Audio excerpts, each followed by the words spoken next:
Romans chapter 12, verse 2. Romans chapter first part of verse 2 in English.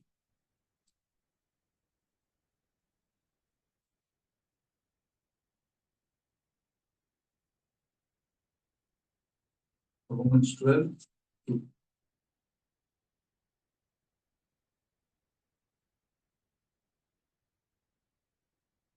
Do not be conformed to the pattern of this world, but be transformed by the renewing of your mind. Do not be conformed. The word conform is a Greek word from which we get the English word trap. Careful. Trap. Or scheme. And it also means to fashion. Don't let the word fashion you in a certain. You see, the devil traps us into the world, sometimes in a very subtle way. We find ourselves getting sucked into the world's way of thinking little by little. You know, suppose you got into a new job and good salary, you're in a different circumstance, different set of people. We try to impress those people, and slowly you get sucked into the world system. That is what is the hope that Satan traps. You see, this world tries to conform us into a certain way of thinking. There are two ways the devil works in general. First, he tries to stop you from being saved. If he fails in that, and if you are saved, he tries to make you useless for him. And for both the methods, he uses the word. Get your own lives. Many of us are more closer to the Lord when you are less blessed material. You have allowed the blessings of the Lord to suck us into the world and out of the blessings. The world is, so this is that the word means. Don't be conformed to this word means. Don't get trapped by the fashion, the schemes of it. Don't be so well adjusted with our culture that you fit into it without thinking. Don't let the world, and the J.B. Phillips translation says, don't let the world squeeze you into its own mold. You know, that means, in general, if you get one definition, it would mean we must not fit into any culture in such a way that we stop thinking and acting like Christians. We must not fit into any culture. More of at least four ways we can, in small ways, we can look to transform ourselves if we share. One, don't wait for your circumstances to change you before you start changing. You suddenly find yourself in a set of circumstances and now you don't know. Set your mind. Your mind must always be alert. It must be above our circumstances.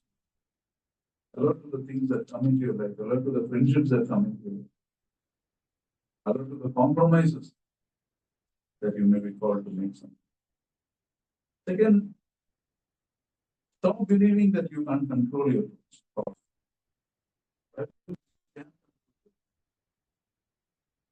You can control it. You keep watching junk that influence your mind. You keep watching some vulgar things that influence your mind.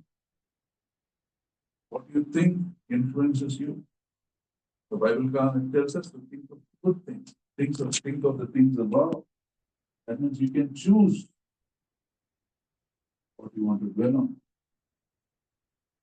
Another aspect, you see, have a transformed mind is you must remember what you feel. It's connected to the previous one. You must understand what you feel will finally become your mindset. What you keep feeling becomes the way you think in life. You feel negative thoughts, you have the wrong attitudes, you find fault in everything. That is going to be a mindset. You will change it after some. That is why think of it.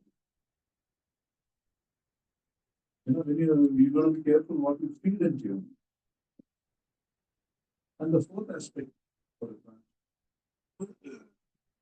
Believe in the word and not what you feel.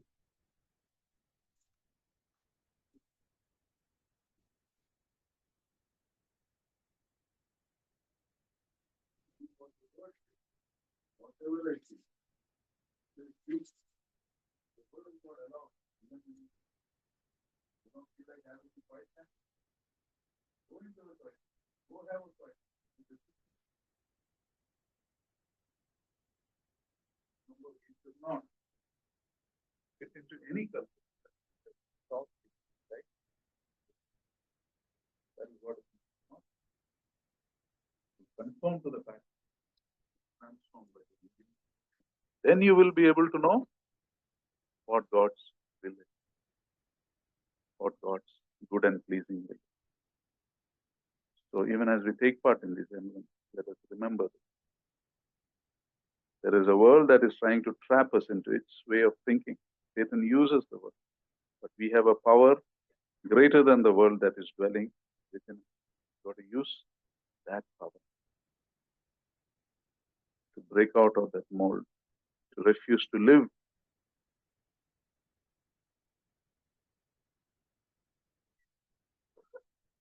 the way the world wants us to live. Going to the familiar portion, 1 Corinthians chapter 11, verse 23. For I received from the Lord what I also passed on to you. The Lord Jesus, on the night he was betrayed, took bread, and when he had given thanks, he broke it and said, "This is my body, which is for you. Do this in remembrance of me." In the same way, after supper, he took the cup, saying, "This cup is a new covenant in my blood. Do this whenever you drink it in remembrance of me. For whenever you eat this bread and drink this cup, you proclaim the Lord's death until he comes." Don't take part in these emblems casually.